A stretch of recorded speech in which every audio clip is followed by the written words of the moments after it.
Hey everyone, and welcome. I am absolutely thrilled to be your guide through today's explainer, where we're going to unpack a really fascinating book review from the open volume. Today, we're diving into Roger E. Olson's highly influential work, Arminian Theology, Myths and Realities. Now, if you've ever engaged in, or let's be honest, even just observed, the deeply entrenched theological debates within evangelicalism, you know how it goes. Terms get thrown around with a ton of heat, very little light, and probably a few bruised egos in the comments section, right? Well, Olson's book is a passionate, extensively researched defense of classical Arminianism, and it's aimed directly at clearing up some absolutely massive historical misunderstandings. So that actually brings us to a really interesting question. Has the word Arminian somehow become toxic? According to the review, Olson identifies a pressing pastoral and theological problem here. Within post-fundamentalist evangelicalism, Reformed theology has established a pretty significant institutional dominance.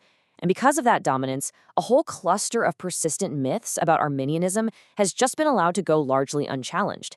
In fact, there are so many contemporary Pentecostal, holiness, and free church evangelicals who are functionally Arminian, but they completely avoid claiming the label. Why? Because the term itself has been so severely misrepresented in academic and publishing cultures.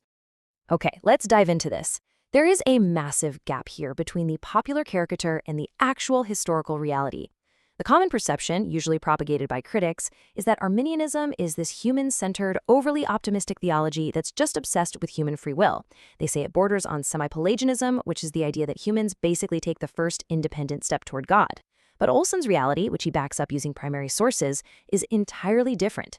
Classical Arminianism is intensely God-centered. It is completely dependent on grace for literally any movement towards salvation. The difference between the myth and reality is stark, and honestly, that's exactly why this book had to be written. So here is our roadmap for today's explainer. We'll start off with the theological underdog, explore heart versus head, tackle the biggest myth, break down grace and depravity, and then we'll wrap it all up with the final verdict. All right, let's kick things off with Section 1, the theological underdog.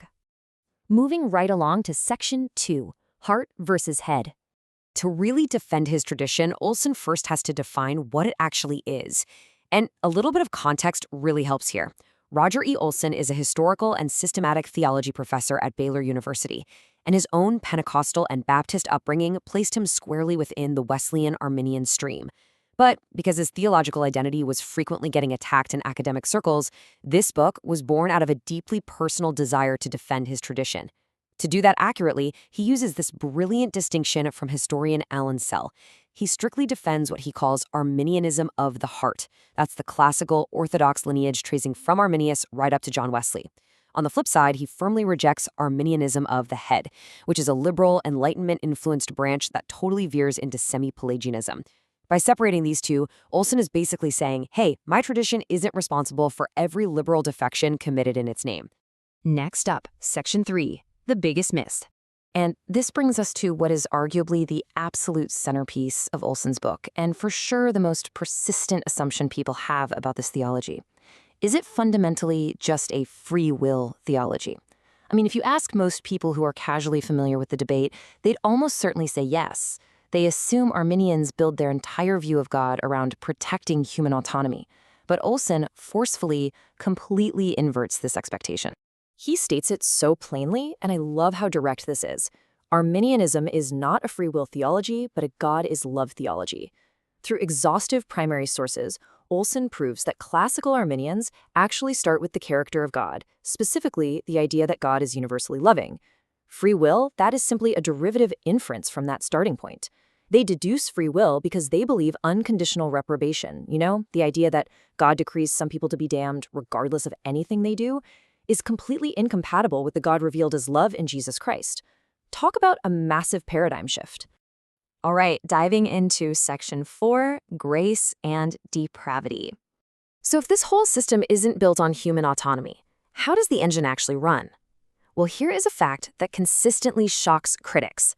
Classical Arminians believe in total depravity just as strongly as Calvinists do. No, really. Olson marshals extensive evidence from historical scholars showing that they fully affirm that human nature, left entirely to itself, is completely incapable of responding to God. Without supernatural aid, humans literally have no capacity for faith. The debate isn't about the severity of human depravity. The real difference is how God overcomes it without resorting to unconditional election and reprobation. And that brilliantly illustrates the core mechanical principle of the whole system. Prevenient grace. Because humanity is totally depraved, God absolutely has to act first. Prevenient grace is an entirely supernatural, totally unearned grace extended to humanity through Christ's atoning work. What it does is universally mitigate the effects of total depravity, just enough to enable a free response to the gospel. So it doesn't save a person automatically, but it restores the capacity for them to say yes to God's saving grace. Now, some critics will argue that prevenient grace just makes total depravity hypothetical, but Olson provides this brilliant analogy to refute that. He says, imagine a legally blind person who can see perfectly well when they're given a highly specialized pair of glasses. Calling that person only hypothetically blind is incredibly inaccurate, right? Without the glasses, which in this analogy represent the external, completely unearned gift of prevenient grace, the blindness is absolute and very real. The grace empowers the will, but it absolutely does not deny the underlying spiritual depravity. And that brings us to section 5, the final verdict. Olson's work is undeniably a major contribution, but like literally any apologetic work out there, it's got a few blind spots. Looking at the strengths, the book successfully inverts the free will myth using verifiable primary sources, which is huge.